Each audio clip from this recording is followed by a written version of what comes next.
मैं direct rest नहीं लेना चाहता। एज ए रेस्पॉन्सिबल सिटीजन कचरा ना कर। रैंडम चेक में एक इशू मिला है हमें। अब शिंकुला पास हो गया है। I am crossing Baralacha pass next and फिर पहुंचेंगे Sarchu. Good morning everyone, this is your fit 90s kid and I am back again. So Mumbai to Ladakh का डे 4 आज से एक्चुअल एडवेंचर स्टार्ट होने वाला है। क्यों? यहाँ से माउंटेनस पासेस चालू हो गए। कल हम पहुँचे थे मनाली। अगर आपने वीडियो नहीं देखा है पीछे जाके देख लेना। मनाली मेरे लिए एक रेस्ट डे था, इसलिए मैं ज़्यादा एक्सप्लोर नहीं किया, ज़्यादा घूमा नहीं। I just rested out, mall road explore किया और आपको एक लिस्ट ऑफ प्लेसेस दिए जो आप एक्सप्लोर कर सकते हो एक दिन या 2 दिन में। मनाली से हम गए थे सोलांग वैली। सोलांग वैली से अब निकल रहे हम टूवर्ड्स ले, बट ले जाना रिकमेंडेड नहीं होता है एट वन स्ट्रेच, बिकॉज आपको क्लाइमेट से एक्मेटलाइज होना है, सी लेवल से एक्मेटलाइज होना है। और मेरे साथ मेरी वाइफ है तो उनका फर्स्ट टाइम है। She has never travel to any mountain pass, so मैं डायरेक्ट रेस्ट नहीं लेना चाहता डायरेक्टली ले जाके।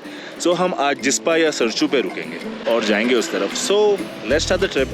हमारी थार रेडी है, मैं रेडी हूँ और आप रेडी है, सो लेट्स गो। सो ले जाने के आपको यहाँ पे 2 रास्ते मिलेंगे, वन थ्रू द रोहतांग पास और एक जो नया अटल टनल अब खुला है। मैं जब लास्ट टाइम यहाँ पे आया था आई डिड द रोहतांग पास। अगर आपको एडवेंचर पसंद है, थोड़ा रिस्क चाहिए, बहुत सीनरी चाहिए, Rohtang pass is the way to go. But Rohtang pass जाने के लिए आपको एक परमिट निकालना पड़ता है यहाँ से, बिकॉज एक लिमिटेड नंबर ऑफ व्हीकल्स ही अलाउड है to curb the pollution of that area. So अगर आपको रोहतांग पास करना है, आपको एक दिन पहले यहाँ पे मनाली से you have to take a permit and you can go. अगर आपके सेल्फ ड्राइव कार से नहीं आ रहे हो, यहाँ पे बहुत सारे टैक्सी आपको मिल जाएंगे जो आपको लेके जाएंगे through the Rohtang pass. Solang valley Rohtang pass एक पूरा एक आपको प्लान मिल जाता है जो आप कर सकते हो फ्रॉम मनाली। बट हम आज निकल रहे लेह की तरफ and we have decided to take the Atal tunnel. ये मेरे लिए फर्स्ट टाइम होगा, so I am excited. Are you excited Shubha? Yes, मेरा तो लद्दाख की फर्स्ट टाइम है, तो मेरे तो सभी कुछ एक्साइटमेंट लग रहा है। Very good, very good. So yes guys, let's go. आगे आगे क्या होता है आपको दिखाते जाएं। मनाली से निकलते ही फील आ गया था कि अब असली एडवेंचर शुरू होने वाला है और उस एडवेंचर का पहला माइलस्टोन था the Atal tunnel. 9.2 kilometers long, this is one of the world's longest highway tunnels, about 10,000 feet. ये टनल बनने से पहले रोहतांग पास के थ्रू 4 से 6 घंटे लग जाते थे पहाड़ के उस तरफ जाने के लिए, but with this tunnel it just takes 15 to 20 minutes and we were so excited to go through this tunnel. And जब हम टनल के अंदर एंटर हुए, एक्साइटमेंट अलग ही लेवल पर थी। ले अभी बहुत दूर था, लेकिन दिल को लग रहा था कि रोड ट्रिप ऑफिशियली शुरू हो चुकी है।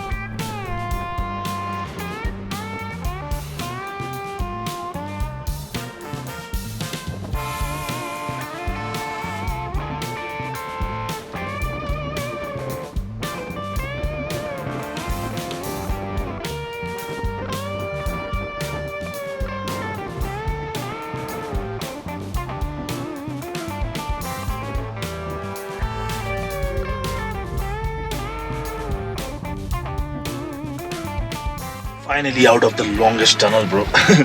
मज़ा आ गया, बट बाहर निकलते एक चीज़ देख के मुझको बिल्कुल मज़ा नहीं आया।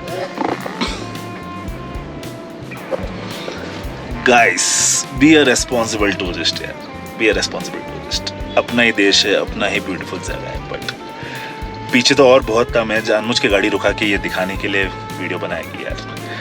दिस इज़ वेरी डिसहार्टनिंग कि हमारे लोग ही ऐसे करते हैं। यहाँ पे लिखा है no loitering, no littering, but एक आदमी मस्त खुले में सूसू कर रहा था। थोड़ा disheartening when a Indian sees a fellow Indian doing this. Through this video अगर मैं किसी को समझा पा रहा हूँ तो अच्छी बात है, वरना तो रब रखा।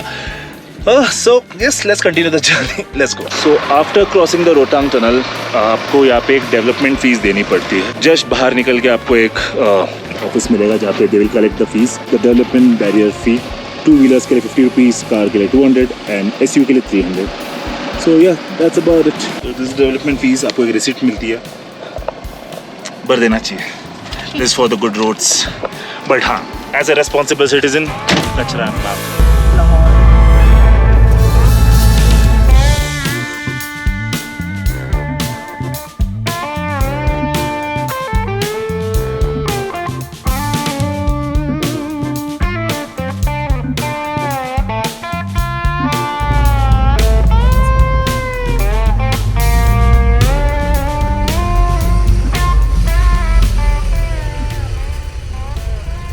सो हम ऑन द वे जा रहे थे और थांडी में रुके थे एंड थांडी में हमने देखा कि महिंद्रा का सर्विस सेंटर खुला है. सो फॉर दैट रीज़न मैंने क्विक चेक कराने के लिए अपनी गाड़ी यहाँ पे लाई है. The showroom people are so good यार. मतलब बॉम्बे में ऐसी खातिरदारी नहीं मिली है, इसलिए ये व्लॉग पे डाल रहा हूँ मैं. आते ही हमने पानी पूछा, वॉशरूम बिठाने के लिए जगह है. They are taking care of us and taking care of the Thar too. बस एक रैंडम चेक करा रहा हूँ मैं to check the oil, fuel and everything. So जब हम ले तक जाएंगे यहाँ पे नेटवर्क बहुत कम है, ज़ीरो. अगर कुछ हो गया गाड़ी को, कहीं फंस गए तो कोई मैकेनिक को बुलाने का कोई ज़रिया नहीं है. So it's always better to get your car checked at every 1000 kilometres when you are travelling on a long road trip.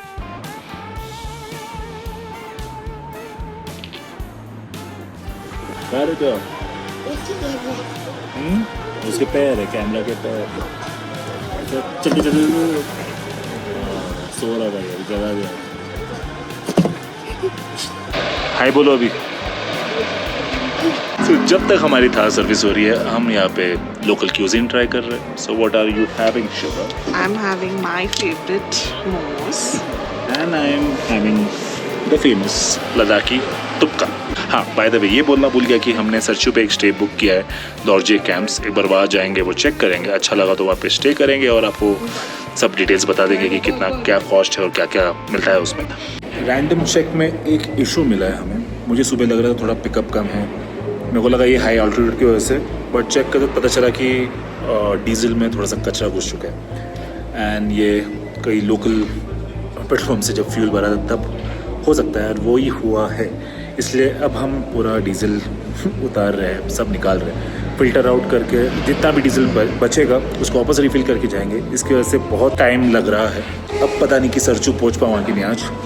अगर नहीं पहुंच पाया, अगर ज़्यादा लेट हुआ, we will book a stay in Jispa and कल सरचू करेंगे या फिर ले करेंगे. सरचू में बुकिंग हो चुका है बट लेट्स सी. और 1 घंटा रुकेंगे हम. It's 3:30 now. 4:30 तक अगर सब होता है डायरेक्टली लीव फॉर सरचू.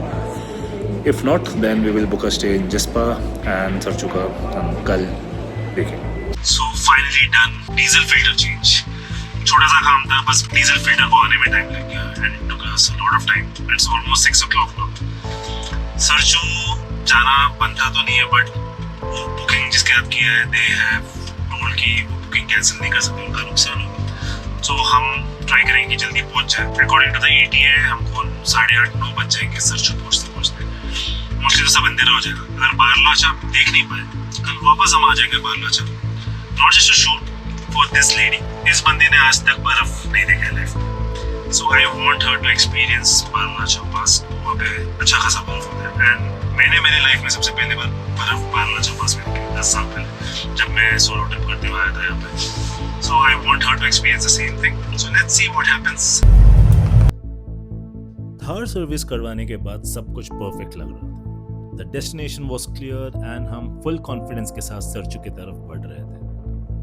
कम से कम हमें ऐसा लग रहा था. कॉज कहीं दारशा के पास हमने एक टर्न मिस कर दिया and we lost the route. लेकिन उस वक्त हमें उसका ज़रा भी आइडिया नहीं. And at the same time मेरा GPS सिस्टम काम करना बंद कर दिया and we could not access our offline maps too. But we were busy enjoying the beautiful roads, the beautiful scenery, and her turn के बाद views ज़्यादा ही crazy होते जा रहे थे. जितना ऊपर जा रहे थे उतना ही ज़्यादा जॉ ड्रॉपिंग व्यूज मिल रहे थे. और इसी एक्साइटमेंट में हम रास्ता भटक गए and we took an off road route towards Shinkula pass. उस वक्त हम सीनरी एंजॉय कर रहे थे, पर सच तो यही था कि हर किलोमीटर के साथ हम अपने रूट से और दूर होते जा रहे थे. वो बोलते हैं ना, कभी कभी जिंदगी की बेस्ट जर्नीज प्लानिंग के साथ नहीं, गलत टर्न्स के साथ शुरू होती है. ब्रो, जो बोलते हैं ना, जो होता है अच्छे के लिए होता है. This is the reason. थोड़ा एडवेंचरस है. रात के टाइम शिंकुला पास क्रॉस कर रहा हूँ, अब बारलाचा भी पास करना है. थोड़ा डेंजरस, बट ये मौका शायद से मुझे कभी नहीं मिलता, क्योंकि ये मैं करने की सोचता ही नहीं रात के अंधेरे में.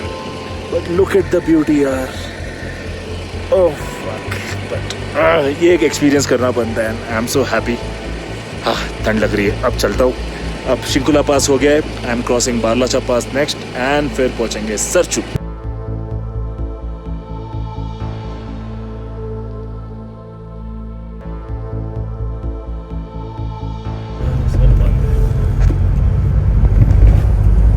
सो गाइस, एक क्रेजी अपडेट। आज का दिन ना कुछ अजीब ही था। पहले गाड़ी का थोड़ा इशू हुआ, उसमें टाइम लग गया। छोटा सा इशू था जो कि एक 30 मिनट्स का काम था, जिसमें हमें 4 घंटे लग गए। हम सिंखला पास पार कर रहे थे, सोचा था बारलाचा वारलाचा करके सरचू पहुंचेंगे।